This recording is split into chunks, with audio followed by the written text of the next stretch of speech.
У меня сегодня очень праздничное настроение, потому что я решилась на одну очень крутую штуку, на которую я очень не хотела решаться.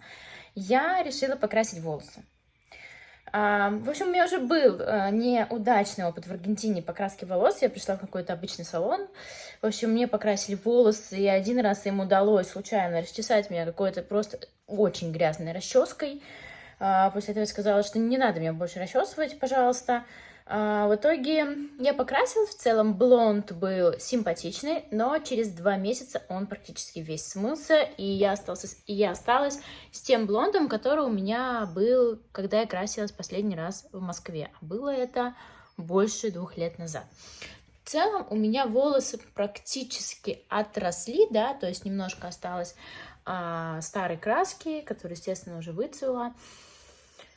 И, в общем, я сидела, думала, и мне не совсем нравится цвет моих волос. Вот вроде сейчас он так выглядит очень светленько, но на самом деле он намного темнее. И мне это не очень нравится. И я решила, что надо попробовать, надо дать шанс еще раз. И я записалась здесь у нас уже, в нашем богатом городе, другой салон. Это вроде как прям такой лакшери, такой VIP-салон. VIP для волос, я имею в виду. И, в общем, сходим туда, расскажу, покажу. Я, правда, немножко волнуюсь, потому что все, что делать с моими волосами, для меня всегда стресс. Я очень боюсь. Я немного подстригу корни на 2 сантиметра и покрашусь. Я приехала в торговый центр. Вот, кстати, вот сюда я сейчас пойду. Но пока у меня есть 5 минут, я хочу зайти в книжный. И хочу посмотреть Тиме какую-нибудь художественную книжку, чтобы он читал. Потому что он у нас читает 50/50, то на iPad, то бумажные. Ну, что-то как-то давно мы не покупали бумажные новые книжки. Поэтому сейчас зайду, что-нибудь посмотрю.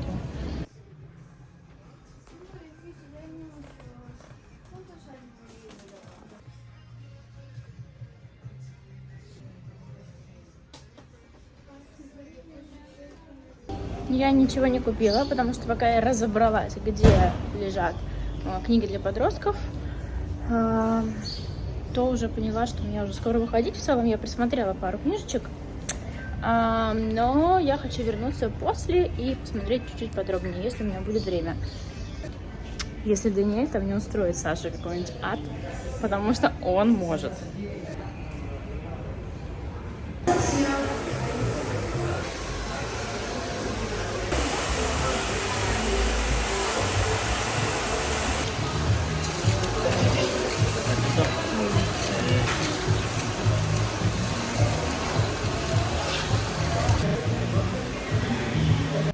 У нас сегодня уже понедельник.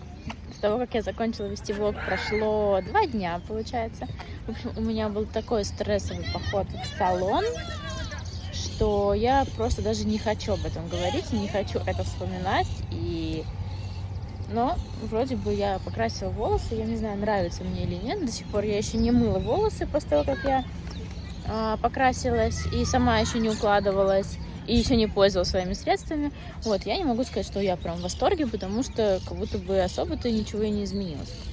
Вот, ну ладно, посмотрим, если что, там через пару месяцев захожу еще. Мы гуляем сейчас с Данилькой.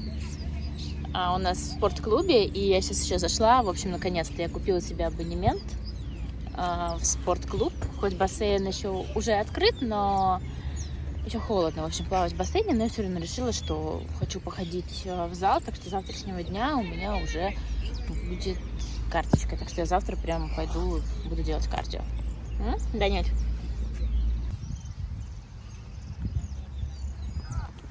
Да? Кушает капибара? Вон есть капибара, а вон, смотрите, под деревом сидит наш гусь.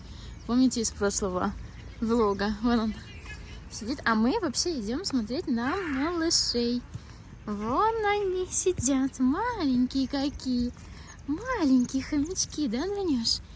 Смотри, какие маленькие карпинчики. Мы близко подходить не будем, чтобы мама не переживала. Да, вон они сидят. Только родились недавно. Быстро бегают. Да, какие хорошечки, да? Ай, малыши какие. Оп-оп-оп. Вон замечательно, у кого-то участок, белье висит, и капибара сидит на участке, ест травку.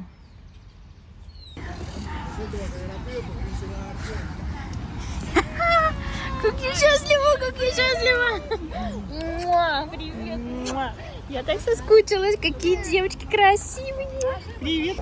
Гуля-гуля, да, смотри, Мишель. Даня показывает, как гуля-гуля. Погоняй, голубей. Давай, Мишель! Ай, быстрее, быстрее! Бегом! А мой такой черный по сравнению с Мишель. Нас немножко гоняло.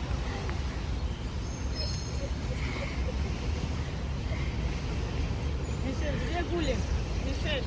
Абсолютно все хочет. Все, что ты ешь, все хочет. Так, у нас подъехала новая распаковка из России.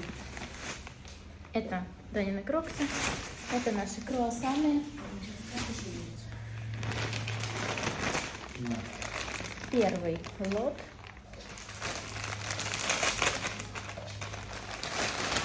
Плачет, Даня, да? Это пижамка для Тимы с Майнкрафта и штанишки. Точно такая же пижамка для Дани. Так, далее у нас это штатив для путешествий. В общем, это штатив обычный, такой длинный для телефона, либо для камеры, который складывается очень компактно, он очень маленький, его можно брать с собой там в сумку, вот то, что мне нужно. Я купила вот такие штуки, какие хотела. В каком-то влоге я уже рассказывала, что я хочу их купить для игр с Даней. Ну, привет! О, это мои леггинсы!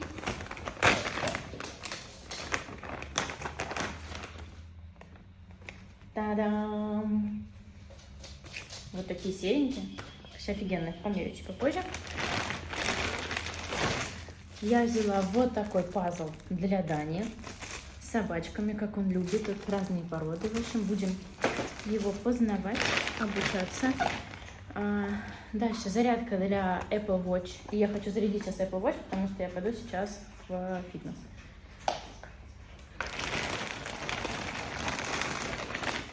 Так, тут у нас носки. Носки для Дани, носки для Тимы. В общем, все это носки, много носок. И последнее. Еще держатель для телефона. Тоже на штатив. Чехол для моего ноутбука. Чехол фетровый для Сашиного ноутбука. И много-много снова наклеек. Раз, два, три, 4 вот такие, это одноразовые, получаются, наклейки. И вот такие, которые можно клеить с собой. Можно клеить, наверное, много раз. Я хотела их взять с собой там в самолет. Нас ждут в ближайшее время там путешествия когда-то. Вот. И, в общем, я такие взяла в самолет. Все. Нет, еще. Такой большой пакет. Еще я взяла вот такие пипетки для игр. Это вот сюда же, в набор. Потому что Тима тоже часто играет в здании. Я взяла вот такие, которые чуть попроще. Здесь получается вот такая вот пипетка, вот она. А вот эти просто чуть попроще. И это наклеечки такие кругленькие для игр с Даниэлем. Тоже для всяких заданий. Все. У меня просто сейчас нет достаточно времени, чтобы с вами просто поболтать. Я хотела снять сегодня утром влог и сказать о своих планах на сегодняшний вторник, но я болтала со своей подружкой в Телеграме, голосовыми сообщениями, И это, естественно, было для меня важнее, и поэтому я ничего не сняла. Вот, но зато наболталась с подружкой, и завтра продолжу, потому что она мне уже накидала много всяких других голосовых сообщений, которые я сегодня уже не успела послушать, потому что мы поехали в город. В общем, у нас сегодня состоялась очередная поездка в город по поводу Тиминых зубов. Мы едем к Тиминому зубному врачу раз в месяц для того, чтобы отслеживать его прогресс в том, что его зубы потихонечку опускаются, да, и становятся в ровную линию. Сейчас Тимофей по ночам носит капу, и мы очень надеемся, что у нас не дойдет для брекетов. И пока вроде как по капе прогресс есть, хотя нам говорили, что мы там 2-3 месяца поносим. Вот, если никакого прогресса не будет, то придется сделать брекеты, что мы очень не хотим, потому что это, и очень трудоемко в плане ухода, и Тимофею это будет тяжело, и, конечно же, тоже финансово это стоит много денег. Вот, у нас уже прошло 2 месяца, как Тима носит капу, и вроде бы результат есть, то есть зубки потихонечку выравниваются, что прям очень хорошо. Я, как всегда, стараюсь делать массаж гуаша. Я обычно считаю там 10-15 раз, в зависимости от того, сколько у меня есть времени сейчас. Я делаю там на каждую сторону. Сейчас я с вами болтаю и ничего не считаю. Поэтому я думаю, что я сейчас закончу, когда делать гуаша, тогда уже продолжу болтать с вами и расскажу вообще, как у нас дела. Я люблю очень вот это вот упражнение. У меня такие вот брови, что века как будто бы нависает, да, и взгляд становится таким более суровым, более томным. И я очень люблю вот это упражнение, вот когда вот так вот берешь, и получается 2, 3, 4, 5, 6, 7, 8, 9, 10. И вот видите, как вот эта бровь поднята по сравнению вот с этой. То есть вот на этом упражнении точно видно польза массажа гуаша. Сейчас я на этой же давайте подниму. 1, 2, 3, 4, 5, 6, 7, 8, 9, 10. И они становятся на одном уровне. Представляете? Просто фантастика. Я, конечно же, замечаю, как лицо подтягивается, подтягивается вот здесь вот тоже, сторона лоб. Единственное, у меня есть, конечно же, проблемные места. Вот, у меня проблемные места вот тут, вот у меня такие вот точечки, морщинки, потому что у меня часто болит голова. И когда у меня болит голова, я, вот так морщинюсь. Но и, конечно же, вот эти вот носогубки, да, они называются. Вот, но все равно массаж, конечно, в любом случае, любой массаж, я думаю, какой бы вы там ни делали, там, фейс-фитнес или у косметолога там раз в неделю, я не знаю, какой-то домашний руками, в любом случае он принесет пользу, чем если его не делать, да, то есть уделить там 5 минут уходу за собой, я думаю, это, не так сложно, даже когда у вас там дети, работа, я не знаю, хобби, муж, подруги, любовник и там все остальное. Собака еще надо добавить, наверное. Там про нос. Он у меня особенно большой, весь в мою бабушку. Так что его нужно тоже немножко привести в тонус. И еще мне нравится такая елочка. Вот так вот.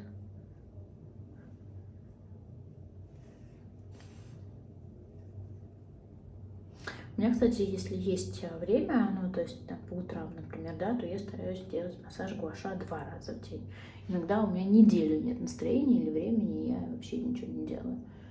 Вот. Потом вот так в конце я тоже прохожусь вниз к лицу для того, чтобы убрать лишнюю жидкость. Вот. И вывести ее вот сюда из лица.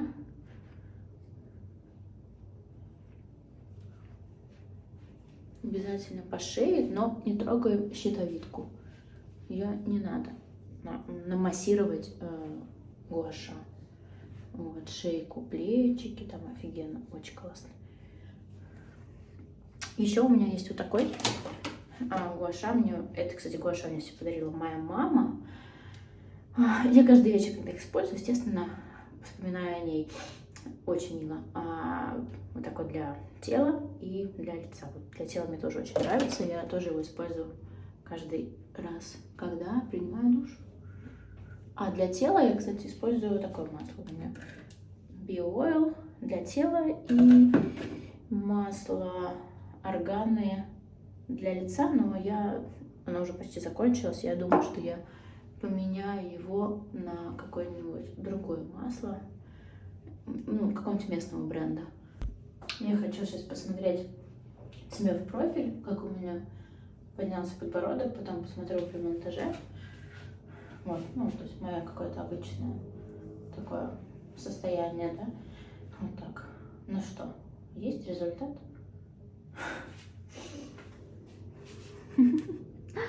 Окей, я посмотрю потом, когда буду монтировать это видео.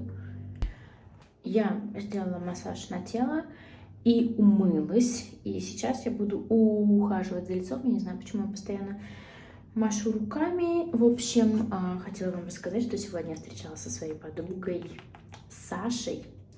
Она тоже живет в Аргентине, тоже уже очень давно живет в Аргентине, уже больше 2 лет. А мы с Сашей знакомы уже больше 11 лет. Представляете, мы с ней познакомились еще до того, как Тима родился. То есть я даже беременна не была.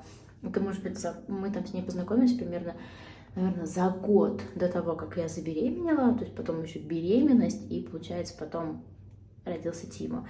Тиме через месяц 11 лет, то есть примерно мы с Сашей знакомы уже 13 лет, представляете? Вот она тоже переехала в Аргентину с семьей, и мы не виделись очень долго. Саша летала там в Испанию, в Черногорию, потом она несколько месяцев была в России. То есть мы с ней не виделись, наверное, около 5 месяцев.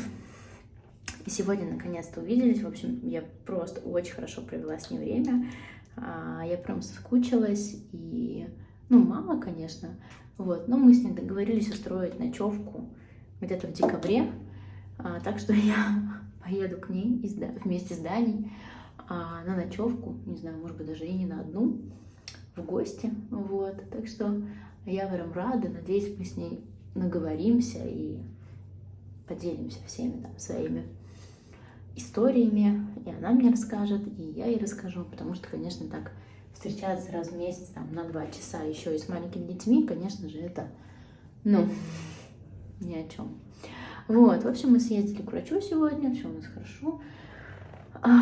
Я не снимала влоги 2 недели, потому что до 1 октября я снимала влог, который вышел вот в воскресенье, 1 воскресенье октября, и потом 1 октября на свой день рождения я снимала Уругвай, который вышел в следующее воскресенье. То есть я сразу смонтировала все эти влоги, вот, запланировала их на всех площадках, и 2 недели я отдыхала. У нас, не могу сказать, что у нас прям что-то супер поменялось или что-то изменилось. Вот единственное, что Даниэль стал еще активнее, чем он был, и сейчас я за ним, ну, просто не успеваю, с ним невозможно куда-то пойти. Там в магазин мы приходим, он начинает бегать просто как сумасшедший по супермаркету, хватать все с полок. Ну и так везде, короче, на улице, он бегает везде. Только и успевает, там, не знаю, спасать его. Он везде залезает, на всякие лестницы. Куда-то он вечно лезет. В общем, я, правда, ну, прям морально очень сильно устала, я это чувствую. Вот. Ну, как бы, в целом, вроде нормально. Стараюсь восстанавливаться, там, по ночам. И там какие-то моментами, я не знаю, там, уход за собой, например, проводить время, там, с семьей, с подружками. Вот, но прям Даниэль, конечно, очень, даже слишком активный, чем можно себе представить. Мы начали приучение к горшку в очередной миллионный раз, и это увенчалось успехом. Сейчас он хотя бы старается и иногда ходит на горшок, потому что до этого он просто даже на него не садился. То есть вот ему сейчас сколько получается? Где-то 1 год и 10 или 1 год и 9.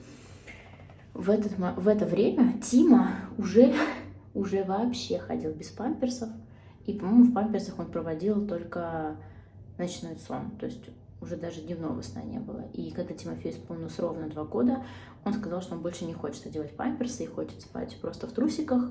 И в итоге вот он ночью уже с 2 лет спал просто в трусах, и мы вообще не использовали памперсы. С Даней история немножко другая. Вот, но в целом, как бы, окей, я нормально к этому отношусь. Вот плюс я поняла, что вторые дети это вообще не растут не так, как первые, совсем по-другому. То есть нам приходится давать там Даниэлю то, что я бы никогда не дала Тимофею в его возрасте. Там, например, сладкий круассан. Вот сегодня мы себе для кофе купили сладкий круассан, и действительно, естественно, Даня его просит. Ну, и мне приходится его давать. А с Тимофеем как-то, я не знаю, может, я не ела просто сладкие круассаны, или как-то он не просил, или просто не было времени, потому что я была практически одна с ним все время, а Саша работал, и как-то, знаете, не до сладких круассанов было. Вот, а сейчас мы все-таки все вместе дома, Саша, я, Даня, и Тима там после 4 приходит домой.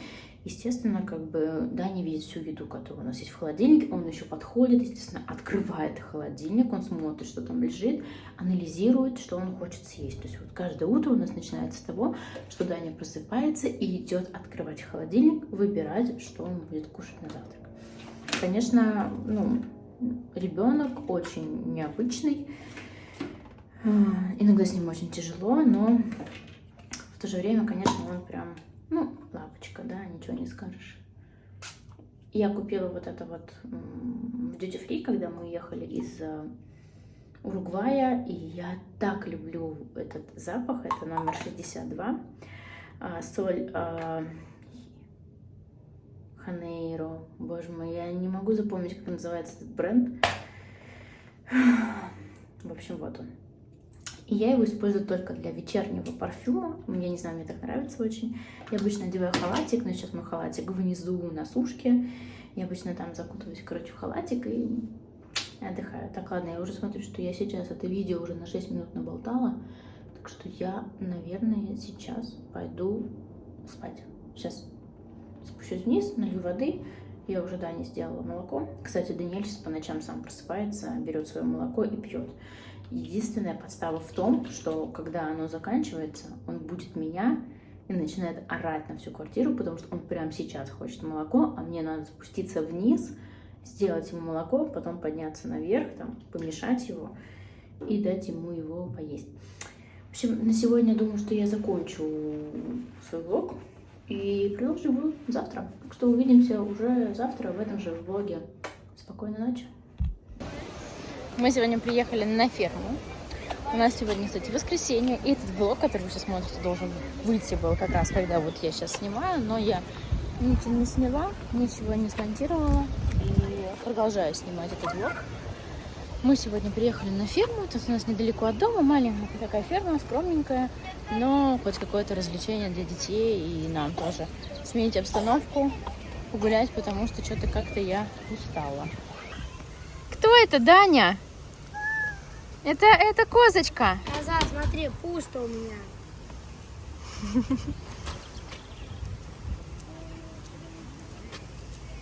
Какие наглые, посмотрите. Нечего есть, у меня пусто.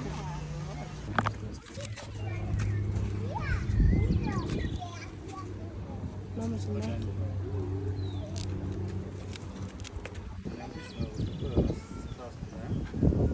Данюш, бери пальчики, пожалуйста. Вот, не надо ее.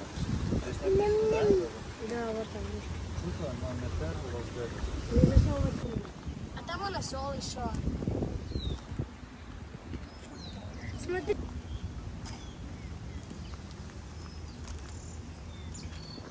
У нас сегодня 33 градуса.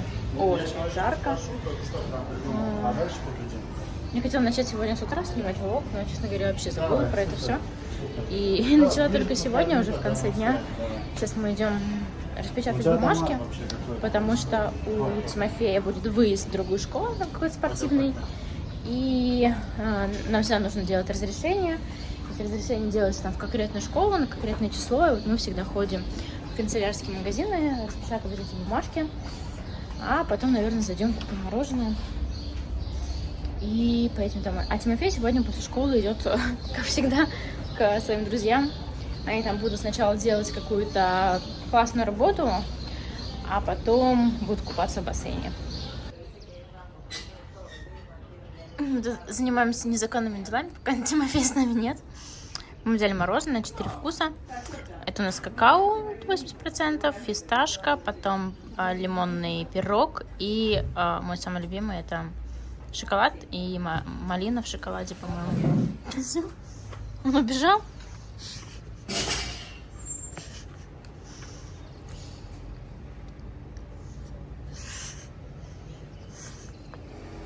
Вот так вот и сидим каждый день. Невозможно просто.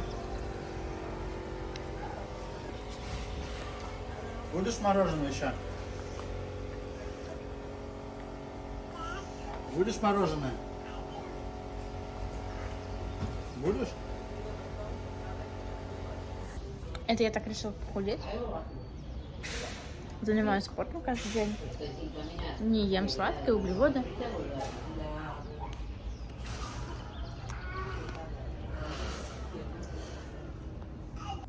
Мы уже поели мороженого. Вон по Дане это явно видно. Я не помню, рассказывала я во влоге или нет. У Дани вылез зуб. Один клык, наконец-то, который мы растили месяца 2, наверное. И сейчас у него еще что-то случилось. Видимо, тоже снова зубы. Вот. Руки все в рот. Он постоянно хочет соску. Ну да, помню, я это говорила в прошлом влоге. Сопли у него тоже пошли. Прям бедный он ночью вообще спит, задыхается. Вот. Тяжелое, конечно, время. Мы сейчас плохо спим по ночам. Но сегодня, кстати, я вот включила кондиционер, потому что очень жарко стало. И в целом вроде как ночь была не такая. Видимо, в прохладе ему все равно спится лучше, чем вне прохладе. У нас в Аргентине настоящая зима. У нас все цветет, пахнет, очень красиво. Прям, ну, красота. И очень жарко. Я за зиму очень отвыкаю от этой жары. В родительском чате сейчас просто идут очень горячие переписки по поводу общения наших детей. Немножко расскажу. Тиме вот сейчас через месяц, даже меньше уже, будет 11 лет. А он учится в классе с 9-летними детьми. Вот так вот его распределили в Аргентине в школу, не совсем соответствующую его возрасту, но якобы, по мнению первой школы, в которой он здесь учился, соответствующую его знания. Хотя вот он, по-моему, в России закончил 2 класс, и его просто тупо перевели в 3, хотя здесь совсем другая программа и совсем другой возраст. То есть, по идее, сейчас вот он заканчивает 4 класс, а он должен учиться там в 5 или 6 уже. Вот, ну, не в этом дело, короче. Дело в том, что он учится с детьми, которые там на 1,5 года младше его. В общем, в классе начался какой-то просто жуткий буллинг. Более-то не на... Я не знаю, можно это говорить на ютубе, это не запретное слово, на сексуальные темы. Разными словами, в общем, друг другу посылают, что только не делать. И целовать, и спать, и трогают друг друга за разные места. Родители очень этим обеспокоены. Все гонят на мальчиков, что мальчики все это делают. Причем, когда мама спрашивает, ну, поговорите в частном порядке с мамами. То есть в чате нельзя сказать, кто кого булит. Ну, то есть вот там нельзя сказать, что вот это вот делает вот это, а вот это делает вот это. Такая здесь культура. И в чате маме, которая вот пожаловалась на сильный буллинг ее ребенка, ей сказали, обратись в частном порядке как бы к тем семьям, кто булит твоего ребенка. На что она сказала, что это делают абсолютно все, по очереди. Ну, как бы я искренне жалею эту маму и малышку. То есть, конечно, никто не заслуживает буллинга в школе, особенно на какие-то взрослые темы, которые там 9-летних вообще никаким образом не должно касаться. В общем, еще у нас есть приложение, тоже интересная история. У нас есть приложение, в котором мы можем общаться между собой, с администрацией, читать новости, скачивать там всякие документы и все остальное. И какие-то родители, видимо, начали жаловаться на то, что у нас в классе появились проблемы. А школа просто взяла, и сначала она удаляла комментарии этих мам из этого приложения, а потом просто закрыла комментарии, чтобы родители просто не писали комментарии. Ну, то есть, ну, на самом деле это шок. Ну, то есть, я в шоке. Родители пытаются сделать встречу со школой, типа коллективную встречу, но зачем это нужно школе? Коллективно встречаться с родителями, как бы в частном порядке, пожалуйста, каждый родитель приходите, назначайте встречи, мы вам встречу назначим, но зачем общаться в школе с, там, я не знаю, с 20 разъяренными мамашами, детей которых там булят в школе, да, и дети, естественно, в ответ булят других там по тему, там, ты толстая, ты страшная, тебя никто не захочет, там, и такое прочее. Ну, мне нечего сказать, правда, я вообще, ну, я офигеваю от школы и вообще от всей этой ситуации. Я, честно говоря, не всегда читаю родительский чат, я не всегда успеваю это делать, плюс я не всегда понимаю, о чем там переписываться, иногда вроде как, ну, я вроде понимаю, но точного смысла я не могу понять, потому что на испанском языке у меня хоть и в целом хороший испанский, но не всегда я понимаю, что там пишут. И я тут попыталась поговорить с Тимой, мы сели там все вместе с Сашей, поговорить с Тимой насчет этой темы, но Тима, я не знаю, либо он как-то это все проходит мимо него, что вряд ли, либо он не понимает тоже каких-то там аббревиатур, что тоже вряд ли, потому что его испанский очень хороший, и вряд ли он там что-то не понимает. Вот, либо он просто не хочет говорить, хотя мы вроде как, ну, то есть, знаешь, не ругаясь, говорили с ним на эту тему. Не знаю, короче, сегодня придет со школы, мы поговорим с ним еще. Ну, короче, тема неприятная. И неприятно, что не получаешь поддержку от школы, опять же. У нас тоже уже была здесь такая история, когда Тима ходил в первую... Ну, и Данечка пришел. Тима ходил в первую школу, и как только он туда пришел, естественно, вообще не знал испанского языка, ему было тяжело. И первые полгода учебы нам учительница говорила: все хорошо у вас, все хорошо.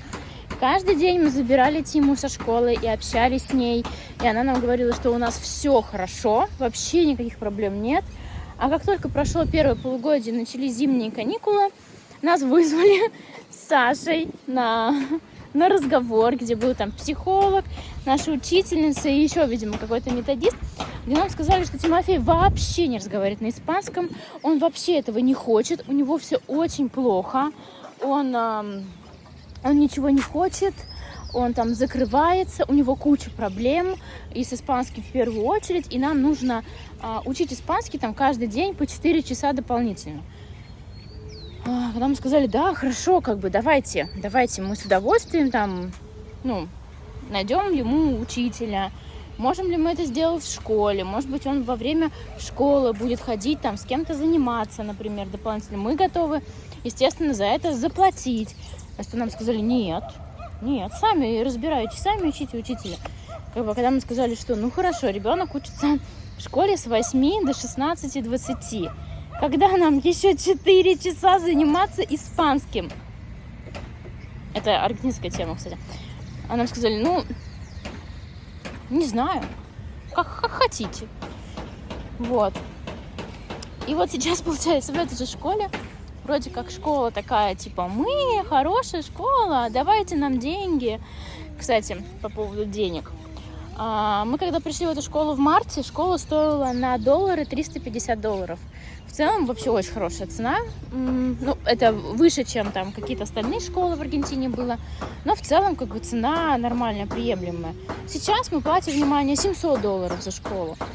Ну, то есть за полгода цена в школе выросла в 2 раза. Ну, то есть...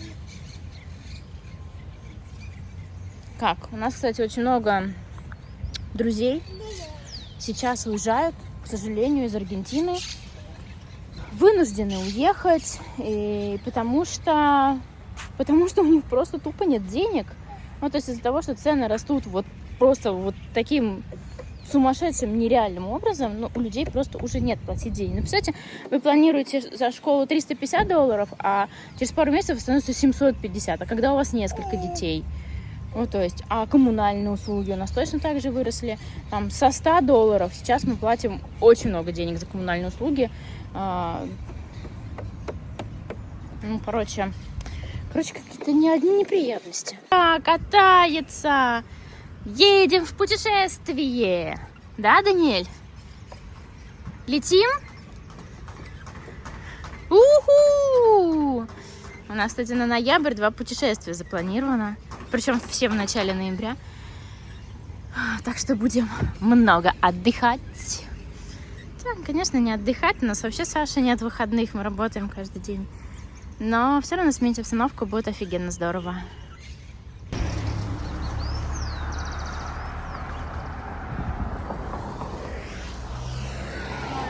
В завершение сегодняшнего вечера сейчас вышли у нас здесь на прогулку погулять. В общем, не спойлер на следующий влог. Сегодня Саша сказал мне, что в четверг к нам приходит няня. Он сам ее нашел, сам договорился. И в четверг у нас, в общем, будет няня. Она будет там приходить немного, всего лишь 2 раза в неделю. Но я уже так рада. Я очень хочу, чтобы у нас с ней получилось. Чтобы мы нашли общий язык, чтобы она нашла общий язык с Даней и с Тимой. И тогда моя жизнь станет чуть-чуть приятнее. И на этой чудесной ноте мы с Тимошкой прощаемся с вами. Спасибо, что досмотрели этот влог до конца. Всем спасибо и всем пока-пока. Пока-пока.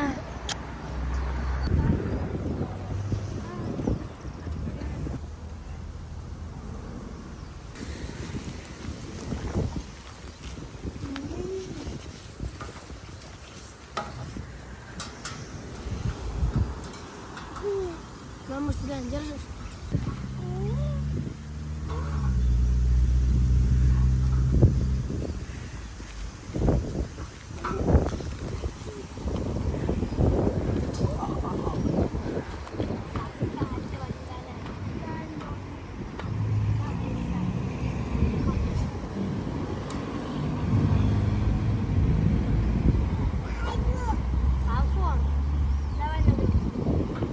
В общем, я не перестаю удивляться нашей природе.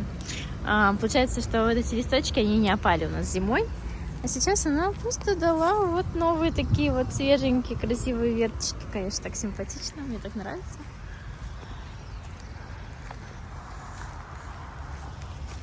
Мы забираем тут воришек.